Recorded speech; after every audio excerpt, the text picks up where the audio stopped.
Hello बच्चों, आप सभी का हमारे YouTube channel smart mathematics classes में स्वागत है बच्चों।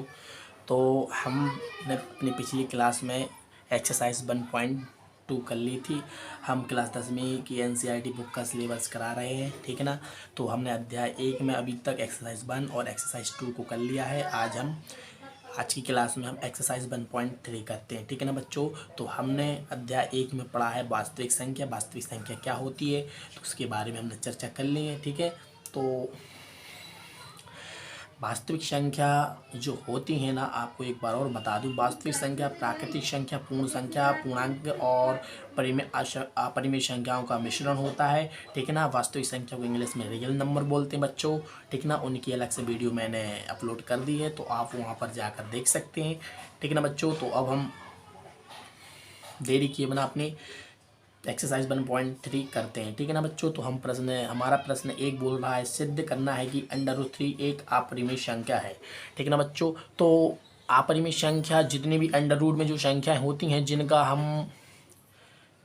हम एक प्रकार से कह सकते हैं वर्गमूल नहीं निकाल सकते, बेस संख्या अंडर रूट में जितनी भी संख्या होती हैं, और ओनली उन संख्याओं को छोड़ना है जिनका वर्गमूल निकाला जा सकता है, और जिनका वर्गमूल निकालना असंभव होता है, वे सभी संख्या अंडर रूट में जितनी भी संख्या होती है, वे सभी संख्या क्या होती, अपरिमेय संख्या होती बच्चों, ठीक है ना। तो हमें आपको बता दिया अपरिमेय संख्या क्या होता है। अंडर रूट में जितनी भी संख्या है, ठीक है, जिनका वर्गमूल निकालना असंभव होता है, वो सभी संख्या क्या होती है, अपरिमेय संख्या होती है। और पाई संख्या एक क्या है, अपरिमेय संख्या है, ठीक है ना। पाई का मान 22/7 होता है, लेकिन 22/7 एक परिमेय संख्या है, ठीक है ना।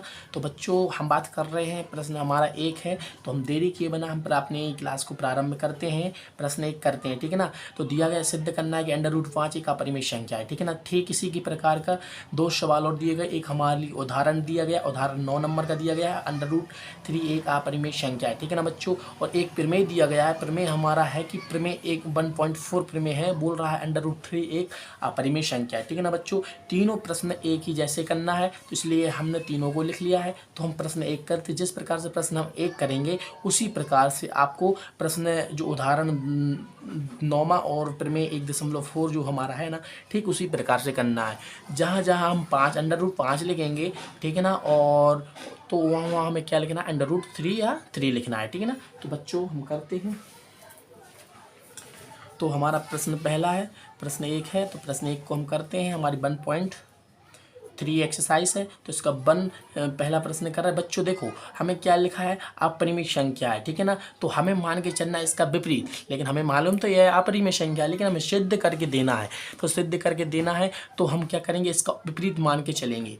माना √5 एक परिमेय संख्या है बच्चों। √5 एक अपरिमेय ही संख्या है, लेकिन हमें सिद्ध करके देना है, तो हम इसका क्या करेंगे, विपरीत मान के चलेंगे कि यह एक क्या है, परिमेय संख्या है, ठीक है ना।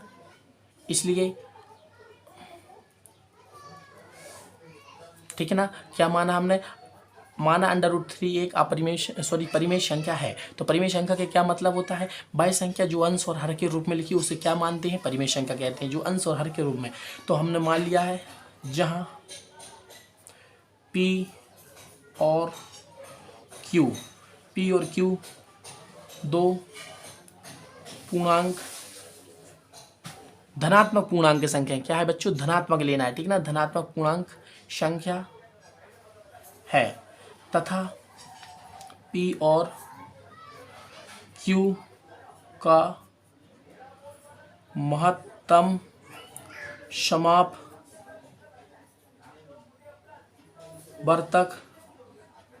केवल एक ही होगा।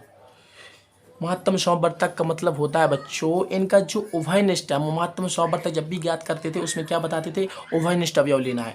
तो इसमें कहने का मतलब जो P और Q का जो है ना, इनमें केवल एक ही क्या आएगा, उभयनिष्ठ आएगा। उभयनिष्ठ एक ही हमारा अवयव होगा।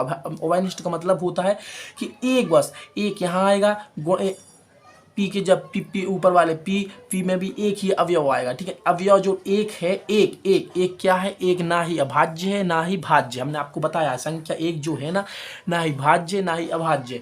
तो वही बोल रहा है कि महत्तम पी और क्यू का महत्तम समवर्तक केवल एक आएगा, एक उभयनिष्ठ है, एक संख्या उभयनिष्ठ है, एक ऊपर आएगी एक नीचे आएगी, एक ही संख्या रहेगी, ओनली वन ना अभाज्य होती ना भाज्य होती, ठीक है ना। तो इसमें क्या है कि एक ही आएगा, तो उसे हम क्या, यदि एक आता है, क्या आता है, तो इनको हम बोलते हैं, तो हम कह सकते हैं कि P और Q सहअभाज्य है बच्चों, ठीक है ना। सहअभाज्य का मतलब वही होता है कि इनका दोनों का ये महत्तम समवर्तक एक आना चाहिए, टोटल एक। तो बस इतना हो गया है। इसलिए क्या करेंगे, जो हमारा था वो लिखेंगे प्रश्न, जो हमने माना है √5 P/Q। और बच्चों इसमें एक बात और बता दें कि यहाँ पर लिखना है जहाँ Q बराबर 0 नहीं होना चाहिए, ठीक है ना। Q का मान 0 नहीं होना चाहिए, यदि 0 होता है तो इन्फिनिटी हो जाएगा, ठीक है ना। ऊपर 0 हो सकता है लेकिन नीचे 0 नहीं हो सकता है, ठीक है बच्चों। तो बस हमारा प्रश्न अब हमने जो लिखाना था लिखा दिया है। अब हम प्रश्न को हल कर रहे हैं, ठीक है ना। लिखो, दोनों और वर्ग करने पर, तो दोनों ओर वर्ग करना है बच्चों हमें, तो अंडर जो हमारा 5 का हमें क्या करना है, वर्ग करना है, तो P² हो जाएगा, Q² हो जाएगा। तो बच्चों जब हम इसका वर्ग तोड़ेंगे तो इसको कैसा लिख सकते हैं, 1/2 की घात, इस वर्गमूल को लिख सकते हैं, और टोटल 2 की घात है P² अपॉन क्या है, Q², ठीक है ना बच्चों। 2 से 2 कैंसिल हो गया, तो हमारा कितना आया, 5 आया। P² बराबर कितना है बच्चों, Q²। तो इसको हम त्रिक गुणा करते हैं तो क्या होगा, 5Q² हो गया और P² हो गया। बच्चों इसको हम ऐसा लिख सकते हैं, Q² बराबर क्या लिख सकते हैं, P² अपॉन 5 लिख सकते हैं। अब क्या लिखना है बच्चों, अतः लिखो, अतः P² 5 से भाज्य है। किससे भाज्य है, 5 से भाज्य है, 5 से भाज्य है, तो P भी 5 से भाज्य होगी। भाज्य का मतलब क्या है कि P में हम 5 से भाग दे रहे हैं, तो भाग, मान लो भाग उसमें जाता है, 5 से भाग दे रहा हूँ ना, नीचे वाली संख्या को ऊपर वाली संख्या में भाग देना होता है। तो यानी मान लो इसमें हमने लिखा अतः, इसमें दर्शा रहा है 5 संख्या, यानी कि ये क्या है, P² भाज्य संख्या है, और 5 क्या है, भाजक है। तो भाजक से भाज्य में संख्या, जो भाज्य संख्या क्या कहलाती है, बाह्य संख्या जो क्या होती है कि जिसमें भाग चला जाता है। तो P संख्या में भाग तो जा रहा है 5 से, तो हम लिख सकते हैं, ठीक है ना, अतः, ठीक है ना। अतः हमने जो लिख दिया है, इसलिए हम इसको क्या मान सकते हैं, हमने क्या माना, इसलिए हमने माना P भी 5 से भाज्य होगी। तो P/5 इस प्रकार से है ना कि इसका भाग इसमें देंगे तभी तो भाज्य होगी, बराबर इसको हम क्या मान लेते हैं, A मान लेते हैं। A क्या है, जहाँ A एक पूर्णांक है बच्चों, हमने A माना है, ठीक है ना बच्चों। अब इसमें हम क्या करेंगे, इसमें देखो, इसके आगे हल करेंगे तो इसको हम क्या करेंगे, इसका त्रिक गुणा कर देते हैं। त्रिक गुणा कर देते तो P बराबर क्या होगा, 5A हो जाएगा, ठीक है ना। जो 5A है ना, तो हमें यहाँ इसको मान लो समीकरण 1, इसमें लिख लो समीकरण 1 में P का मान रखने पर, तो बच्चों हम P का मान रखते हैं यहाँ पर, तो Q² जैसा था वैसा ही P का मान रखेंगे, तो कितना हो जाएगा, 5A का वर्ग है, ठीक है। वर्ग है, P का मान रखना है तो इतना हो गया, वर्ग है तो वर्ग लगा दिया 5, ठीक है ना। अब इसके आगे तो कितना आया बच्चों, इतना आया, हम लिख ले रहे हैं, ठीक है ना। फिर से बता रहे कितना आया था, हमारा आया है Q² बराबर 5A² अपॉन, देखो इतना ही आया अपॉन 5। तो बच्चों इतना आया है, तो इसको हम वर्ग करेंगे, 5 25 होता है, A² हो जाएगा, 5 हो गया, 5 से काटेंगे तो कितना आ जाएगा, तो Q² बराबर 5A² आएगा बच्चों। इसलिए अब हम क्या लिख सकते हैं, A² बराबर Q² अपॉन 5 लिख सकते हैं। अतः हमने क्या लिखना, अब क्या लिखना, अतः Q² 5 से भाज्य है, इसलिए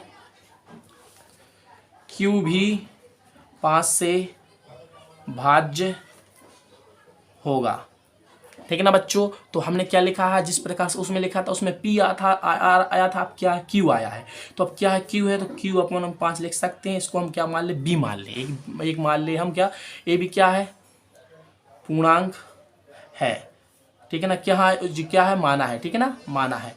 यानी कहने का मतलब जो इतने इसके बराबर है, हमने मान लिया इसके बराबर है, तो इसको हम क्या लिख सकते हैं, q बराबर 5 भी लिख सकते हैं। तो इसको हम क्या मानेंगे बच्चों, इसको मान लो समीकरण 2, बोल दो समीकरण 2 में q का मान रखने पर, तो q का मान रखते तो ए स्क्वायर बराबर क्या आएगा बच्चों, 5b का वर्ग अपॉन 5।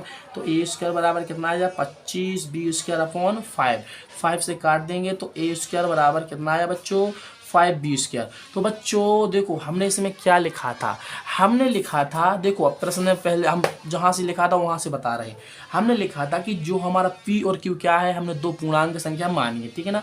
ये क्या है, हमने माना है कि अंडर रूट 5 एक परिमेय संख्या क्या होती है, p और अपॉन q के रूप में। तो हमने मान लिया दो पूर्णांक संख्या है, लेकिन इनका महत्तम समावर्तक केवल एक होना चाहिए, एक के अलावा कुछ नहीं होना चाहिए। कहने का मतलब है कि इसमें जो हमारी p संख्या है, p संख्या किसी से नहीं कटनी चाहिए, यानी p संख्या भाज्य नहीं होनी चाहिए, ठीक है ना, और q संख्या भी भाज्य नहीं होना चाहिए। तो देखो हम क्या, इसमें देखो p भी हमारी यहाँ 5 से हो रही थी भाज्य, देखो हमें एक के अलावा किसी से भाज्य नहीं करना है, एक ओनली एक गुणनखंड इसका क्या होगा, सह अभाज्य गुणनखंड होगा p और q का, केवल एक महत्तम समावर्तक होगा, ठीक है ना, एक ही होगा। लेकिन यहाँ पर 5 से भी भाज्य है और p भी 5 से भाज्य है, q भी 5 से भाज्य है, ठीक है ना। तो यदि दोनों भाज्य हैं तो हम क्या लिख सकते हैं बच्चों, हम लिख सकते हैं अतः p और q पूर्णांक 5 से भाज्य है, इसलिए क्या है, इसलिए अंडर रूट 5 परिमेय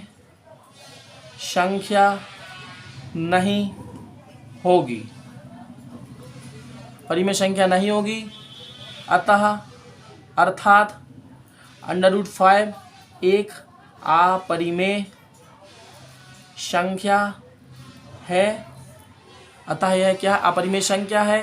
तो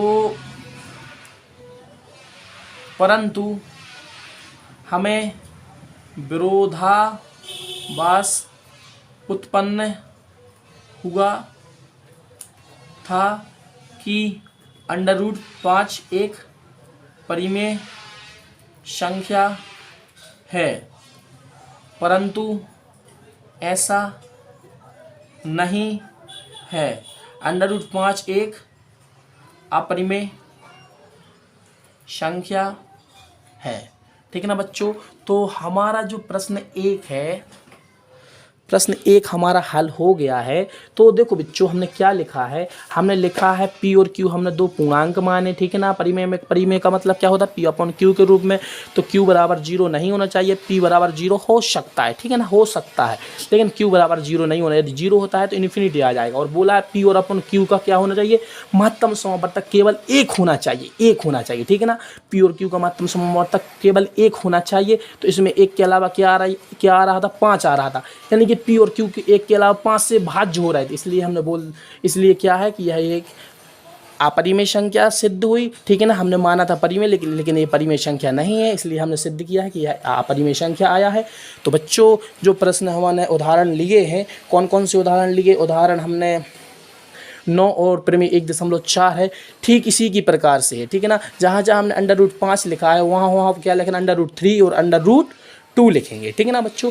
तो इस क्लास में बस इतना ही, मिलते हैं अगली क्लास में, तब तक के लिए जय हिंद।